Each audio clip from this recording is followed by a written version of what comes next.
రాష్ట్ర ఉప ముఖ్యమంత్రి, జనసేన పార్టీ అధ్యక్షులు, అదేవిధంగా సినీ నటులు, గౌరవనీయ ఉప ముఖ్యమంత్రి పవన్ కళ్యాణ్ గారి మాటలు ఇటు తెలంగాణ సమాజానికి అదేవిధంగా అటు ఆంధ్రప్రదేశ్ సమాజానికి దూరం పెంచే విధంగా ఉండడం చాలా బాధాకరం.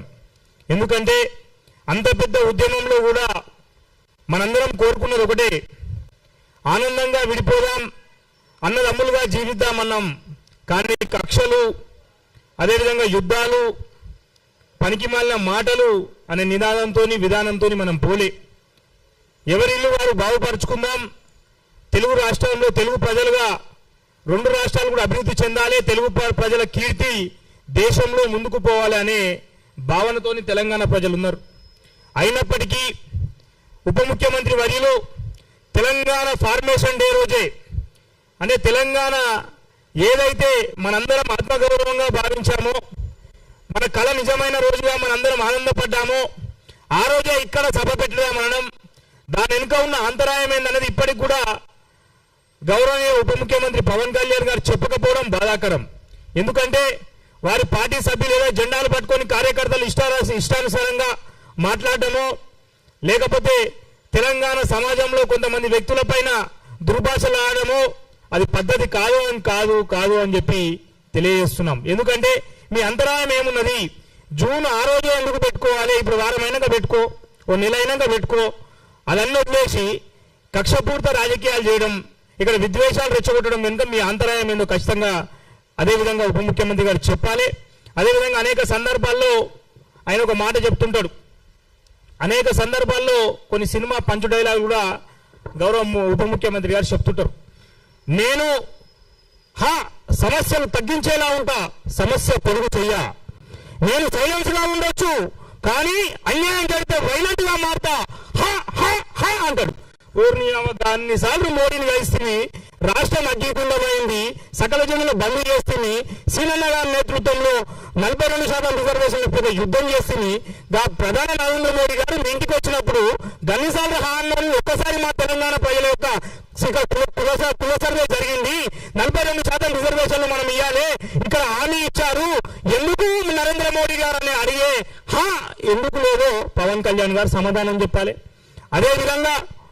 అదేవిధంగా అనేక సందర్భాల్లో పవన్ కళ్యాణ్ గారు ఒక మాట చెప్పారు. స్వర్గస్థులైన వారిపైన గద్దర్ గారి పైన నేను బండి కొనిచ్చినా, నేను అంగి కొనిచ్చినా, గద్దర్ గారు వేసుకున్న టై కొనిచ్చినా, అది ఏ రోజు కూడా ఆ స్థాయికి మాట్లాడడం వారి స్థాయినే తగ్గిస్తున్న విషయం పవన్ కళ్యాణ్ గారు తెలుసుకోవాలి. దాంతో పాటే నేను భారతదేశంలో ఎక్కడికైనా పోయే స్వేచ్ఛ ఎవరికైనా ఉందనే మాట మీరు వ్యాఖ్యానించినప్పుడు భారతదేశ వ్యాప్తంగా ఓబీసీలకు జరుగుతున్న అన్యాయం పైన మీరు ఎందుకు మాట్లాడలేదు? నిన్నగాక మొన్న 15 రోజుల కింద మా బీసీ సంక్షేమ సంఘం ఆంధ్రప్రదేశ్ శాఖ అధ్యక్షులు కేశవ శంకర్రావు గారి నేతృత్వంలో మీరే స్వయంగా పాల్గొని 15 రోజుల కింద అనేక హామీల పైన మాట్లాడారు కదా. కులగణన అనేది ఇక్కడనే కాదు, కులగణన చేస్తామని ఆంధ్రప్రదేశ్ కూటమి హామీలో కూడా ఉన్నది. 42% రిజర్వేషన్లు ఇస్తామన్న సంగతి కూటమి హామీలో కూడా ఉన్నది. మనం ఈ కూటమి ఇచ్చిన హామీలు కూడా మరిచిర్రా పవన్ గారు అని చెప్పి మేము ప్రశ్నిస్తున్నాం. అదేవిధంగా నీ అయ్య జాగిరా, మా అయ్య జాగిరా, ఇవన్నీ అసమర్థమైన మాటలు మాట్లాడి మీ స్థాయిని తగ్గించుకోవద్దు. ఇప్పటికైనా మీకు ఎవరో ఏమవుతుందంటే ఇలా 2-3 రకాలుగా మాకు సందేహం ఏమొచ్చిందంటే, ప్రతి సినిమాకు ఒక రైటర్ ఉంటాడు. మళ్ళీ ఈ మీటింగ్ సినిమాకు ఎవరో రైటరు మీరు తేల్చుకోవాలి. ఎందుకంటే తెలంగాణ అనేది ఇక్కడ పోరాటాల పుట్టిగడ్డ, గడ్డి పోస కూడా గడ్డపారాయి తిరగబడ్డ నేల తెలంగాణ నేల. తెలంగాణ నేలలో ఆకలైన భరిస్తాం కానీ ఆత్మ గౌరవాన్ని కించపరిస్తే నైజామోని పైజాములో కొట్టిన ఘనత తెలంగాణ చరిత్రలో ఉన్నది. తెలంగాణ అంటే ఏదో ఆశామాషిగా వచ్చి మాట్లాడిపోయి 4 సినిమా డైలాగులు ఇచ్చి డామ్ డూమ్ అని చెప్పిపోతే ఊకునే పరిస్థితి తెలంగాణలో ఉండదు.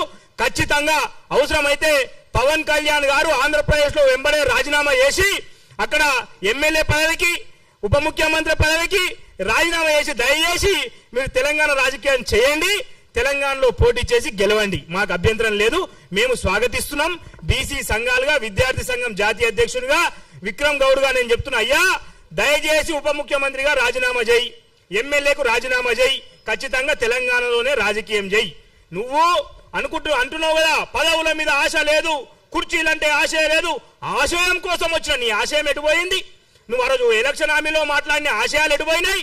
విద్య ఎవరికి చక్కగా అందుతుంది? అదేవిధంగా రైతులు ఏడ సుఖంగా ఉన్నారు? యువత ఉద్యోగాలు ఎక్కడున్నాయి? దేశవ్యాప్తంగా దేశాన్ని ఒకవైపు దోచుకుంటూ పోతుండే కార్పొరేట్ వ్యవస్థ కబంధ రాష్ట్రాల్లో ఇక్కడ పేదలను బంధించి వారి యొక్క రక్త మాంసాలను దేశ ప్రభుత్వం అమ్ముతుంటే మీకు ఎందుకు చలనం లేదు? మీరు ఎందుకు మాట్లాడడం లేదు? మీరు ప్రజల వైపా పాలక పక్షాల వైపా అని చెప్పి పవన్ కళ్యాణ్ గారిని ప్రశ్నిస్తున్నాం. అదేవిధంగా రాష్ట్రంలో ఉన్న ప్రభుత్వాలు కూడా ఓబీసీ సమస్యలు, ఎందుకంటే మేము ఓబీసీల సమస్యలే ఎందుకు ఇంత క్లారిటీగా చెప్తున్నామంటే మా మీడియా సోదరుల సమక్షంలో దేశంలో ఓబీసీ సమస్యలు, ఎందుకంటే మెజార్టీ ప్రజలకు న్యాయం జరిగినప్పుడే, దేశంలో 70% ఉన్న మెజార్టీ ప్రజలకు న్యాయం జరిగినప్పుడే అఖండ భారత్, స్వర్ణ భారత్, అదేవిధంగా దేశ ప్రజలకు న్యాయం జరుగుతుంది. అది కాకుండా ఏదో ఆయన ఏదో కుల రాజకీయాలు చేస్తారు, అదేవిధంగా రంగు జెండాల రాజకీయాలు చేస్తారు. పాపం పవన్ కళ్యాణ్ గారు చేసేటి అన్ని చేస్తారు. మళ్ళీ ఆయన అంటారు ఒక అర్ధగంటనేమో చెగువేరని వస్తాడు, ఇంకో అర్ధగంటనేమో వివేకానందుని వస్తాడు, ఇంకొక అర్ధగంటనేమో చైనా నస్తుంది, తర్వాత పాకిస్తాన్ నస్తుంది, తర్వాత బంగ్లాదేశ్ నస్తుంది, నీకు అమెరికా నస్తుంది. మేమేమంటున్నామంటే నువ్వు కట్టుబడి ఎందుకు ఉండట్లేదు?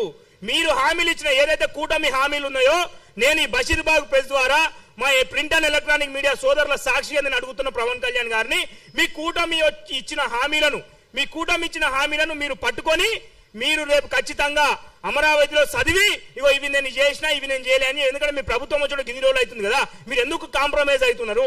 కూటమి ప్రభుత్వంలో మీరు ఏ విధంగా అయితే ఉండాలో మీ నైజాన్ని ఎందుకు సంపుకొని పదవి కోసం బతుకుతున్నారో పవన్ కళ్యాణ్ గారు సమాధానం ఖచ్చితంగా చెప్పాల్సిన అవసరం ఉన్నది. అదేవిధంగా రాష్ట్రంలో కూడా బీసీ విద్యార్థులకు స్కాలర్షిప్ ఇవ్వట్లేదు. అదేవిధంగా మా సంక్షేమ హాస్టళ్లు నిర్వీర్యం అయిపోయినాయి. మా బీసీ శాఖలో మా బీసీలను కాదని వేరే వాళ్ళు వచ్చి బీసీ శాఖని కమాండ్ చేసి దాచుకోవాలని చూస్తున్నారు. అలాంటి ఆఫీసర్లకు నడి రోడ్డులో చిప్పబట్టించే రోజులు ఖచ్చితంగా ముందే ఉన్నాయి. ఖచ్చితంగా ఇక్కడ నుంచి రాష్ట్ర ప్రభుత్వానికి, ముఖ్యమంత్రి గారికి కూడా చెప్తున్నాం, మన శాఖలో ఏం జరుగుతుందో తెలుసుకోండి.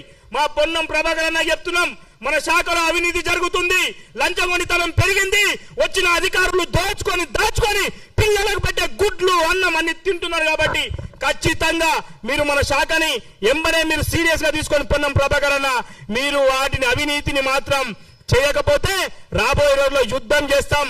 మా బీసీ సంక్షేమ శాఖలో జరిగే అవినీతిని ఎదుర్కోకపోతే మాత్రం మేము పోరాటం చేసి వాళ్ళ భరతం పడతామని చెప్పి నాకు ఈ అవకాశం ఇచ్చిన పెద్దలందరికీ తెలియజేస్తూ సెలవు తీసుకున్నాను. ధన్యవాదాలు.